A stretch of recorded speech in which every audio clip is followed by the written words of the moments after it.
I was 2 years old when my mother told me that my dad had died from a boat accident, and we needed to move to a trailer park on the bad side of town because we didn't have enough money. But the worst part was my mom's health. She started losing it a bit. It was nearly impossible for her to keep a job, and she was always inviting these creeps over to be with her. When I was 5, one of her boyfriends told her she should sell me to the circus, and he was serious. When I was 12, I was getting food out of dumpsters just to have enough to eat some nights. And on my 13th birthday, when I woke up, there were loads of cards for me in the mail. And oddly, there was one strange envelope with just my first name on it. I opened the envelope and there was $300 inside.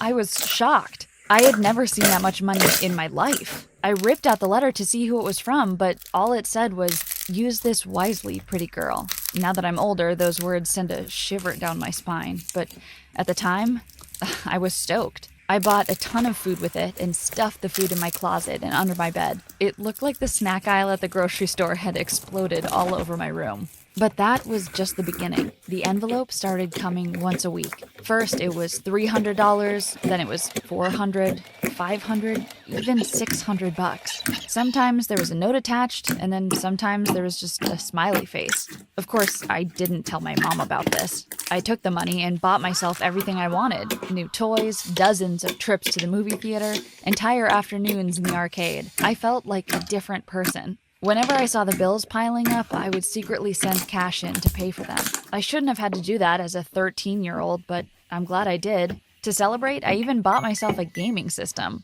Every time my mom would ask me how I got the money, I'd tell her, "My friend gave it to me," and she would say, "Okay." I once tried to give her money so she could buy some pretty clothes, but she refused and said, "I don't need your friend's money. I'm happy the way I am."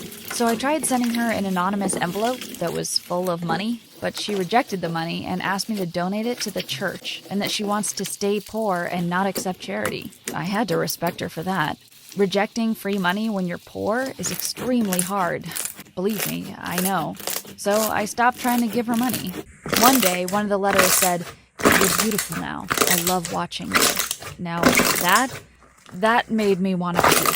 For the first time, I really began to wonder who was sending me this money. Was it some stalker? Was it Mike, my mom's creepy ex? I started closing my blinds and barely leaving the house. Around that same time, I realized the letters were always coming on Sundays. So, one Saturday night, I sat out in the yard behind a tree, watching the mailbox. Hours passed that seemed like days, and around 4 a.m., I saw a car pull up. My heart was beating out of my chest. I could see a man in the front seat, but he was wearing some kind of mask.